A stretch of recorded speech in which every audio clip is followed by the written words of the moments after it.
Imagine being a brilliant, world-renowned physicist whose expertise is used to create the most powerful weapon the world has ever seen. A weapon that will ultimately be used to level cities, kill hundreds of thousands of civilians, but also bring an end to a global conflict, perhaps saving the lives of millions more. That's the kind of inner turmoil that Julius Robert Oppenheimer, creator of the world's first nuclear bomb, had to deal with after living an extraordinary life full of dramatic highs and lows. Here's the real, incredible story of the life of J. Robert Oppenheimer.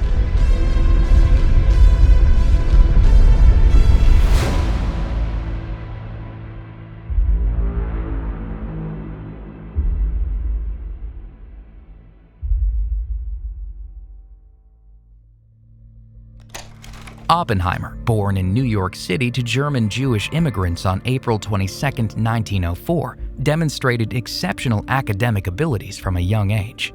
He obtained a bachelor's degree in chemistry from Harvard University in 1925 and completed his doctorate in physics at the University of Göttingen, Germany, 2 years later. Following research stints at various institutions, he joined the physics department at the University of California, Berkeley, where he eventually attained the position of full professor in 1936.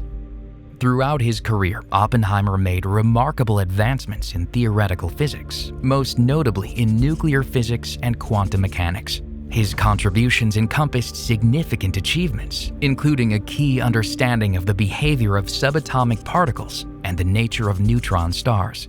Working closely with his students, he also delved into the theory of black holes, quantum field theory, and the study of cosmic rays. Putting it mildly, Oppenheimer played a crucial role in shaping the scientific community in the United States. However, nowhere would his presence and influence be more impactful than at the Los Alamos Laboratory during World War II, where he would serve as director for the secretive, highly explosive Manhattan Project.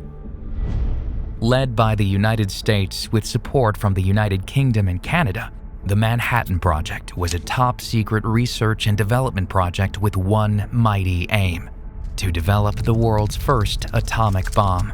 An immensely powerful weapon that could potentially bring an end to the Second World War. After the United States had officially entered the global conflict, the U.S. Army Marine Corps of Engineers selected Oppenheimer to lead the scientific aspects of this ambitious new project. He was appointed the scientific director and tasked with overseeing the construction and operation of the atomic bomb. However, Oppenheimer's first major responsibility was to choose the location for the secret lab where the research and development would take place. After considering several options, Oppenheimer selected Los Alamos, New Mexico. Interestingly, the reason why it was called the Manhattan Project is that the first offices associated with the endeavor were located at 270 Broadway in Manhattan, New York. Work on the project officially began on August 13, 1942, and by December of that year, President Roosevelt had allocated $500 million to fund it. The project's central administration would later relocate to Washington, D.C., while multiple other key sites were distributed throughout the country. In total, it's estimated that more than 600,000 people worked on the Manhattan Project, with Oppenheimer being arguably the most important of them all. The creation of the Los Alamos Laboratory, also known as Project WWII, was established on January 1, 1943. A diverse group of physicists, chemists, metallurgists, explosive experts, and military personnel came together in the covert town, which gradually expanded to accommodate thousands of project employees. Throughout the development process, Oppenheimer displayed exceptional leadership, organizational skills, and scientific insight. He was deeply involved in every aspect of the project, from the design and theoretical development to overseeing the practical construction and testing of the bomb. Prior to his appointment as director, Oppenheimer, along with Edward Teller and other researchers, were already engaged in exploring the concept of nuclear fission. Therefore, it wasn't long before bombs were being built and tested in the New Mexico desert.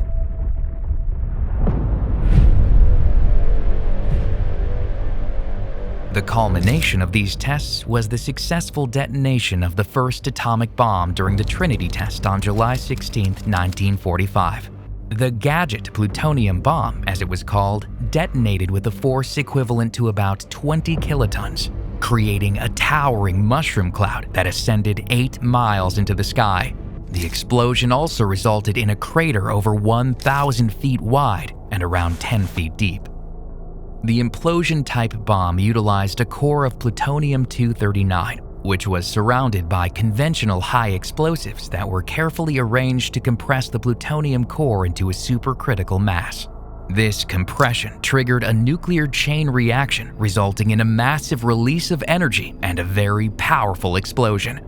Detonated at 5:29 a.m. local time, a blinding flash of light illuminated the desert. The explosion produced a brilliant fireball that rapidly expanded, generating an intense heat and a shockwave that traveled across the surrounding landscape.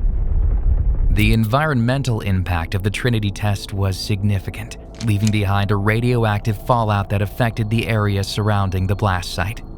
Under the leadership of Oppenheimer, the team of scientists at Los Alamos had successfully developed 2 different types of bombs, one based on uranium, known as the Little Boy, and another using plutonium, called the Fat Man. Following the success of the Trinity test, these bombs would be the first and last nuclear weapons to be used in combat.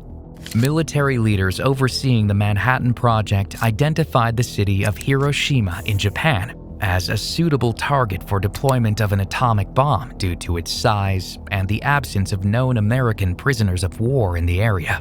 They believed that a forceful demonstration of the newly developed technology was necessary to compel the Japanese to surrender. As such, on August 6, 1945, the bomber plane Enola Gay dropped the untested Little Boy bomb from an altitude of approximately 1,900 feet above Hiroshima, resulting in unparalleled devastation and loss of life over a 5-square-mile area. Between 90,000 to 166,000 individuals are believed to have perished in the 4-month period that followed the atomic bomb's detonation. According to the U.S. Department of Energy, it's estimated that a further 200,000 fatalities or more occurred as a result of the bombing after 5 years. On the other hand, Hiroshima city authorities have put the estimate of people killed directly or indirectly by the bomb's effects, including burns, radiation sickness, and cancer, at approximately 237,000 individuals.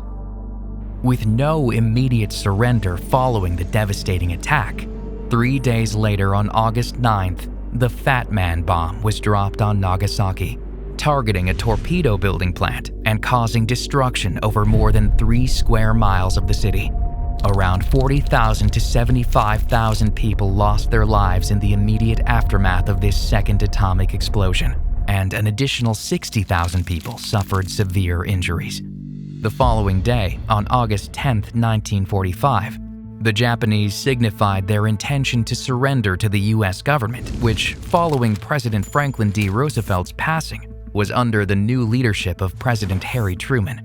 The formal surrender took place on August 14, 1945. Incredibly, the only pre-Hiroshima estimate on record comes from Arthur Compton, who recalled that during a meeting of the Interim Committee on May 31, 1945, J. Robert Oppenheimer had proposed that an atomic bomb dropped over a city would likely result in the deaths of some 20,000 people. Years later, during a hearing on his security clearance in 1954, when asked if he had moral scruples about the number of civilians his bombs had killed or injured, Oppenheimer simply replied, "Terrible ones." While the development of the atomic bomb helped end the war, it also raised profound ethical and moral questions about the use and control of nuclear weapons. After the war, Oppenheimer became an advocate for international control of atomic energy and worked on the development of the United Nations Atomic Energy Commission. However, during the post-war Red Scare and the era of McCarthyism, Oppenheimer's past associations with left-leaning individuals and organizations led to suspicions of communist sympathies. In 1954, his security clearance was revoked, effectively ending his government career. Despite the controversy, Oppenheimer continued his contributions to theoretical physics and served as a professor at the Institute for Advanced Study in Princeton until his death in 1967. Oppenheimer's work left behind a complex legacy. Shortly after World War II had ended, the success of the Manhattan Project instigated a nuclear arms race during the Cold War and served as an influence on nuclear programs not only in the Soviet Union, but also in the United Kingdom, France, and other nations. What's more, the environmental impact of the Manhattan Project, as well as the ongoing cleanup efforts at locations like Hanford and Oak Ridge, persist to this day. On the flip side, the project played a pivotal role in the advancement of peaceful nuclear applications, such as the generation of nuclear power and a better understanding of the world we live in. Having ushered in a new era, the atomic age, Oppenheimer famously quoted the Bhagavad Gita, saying, "Now I am become death, the destroyer of worlds." I suppose we all thought that, one way or another. reflecting the profound implications of the weapon's destructive power.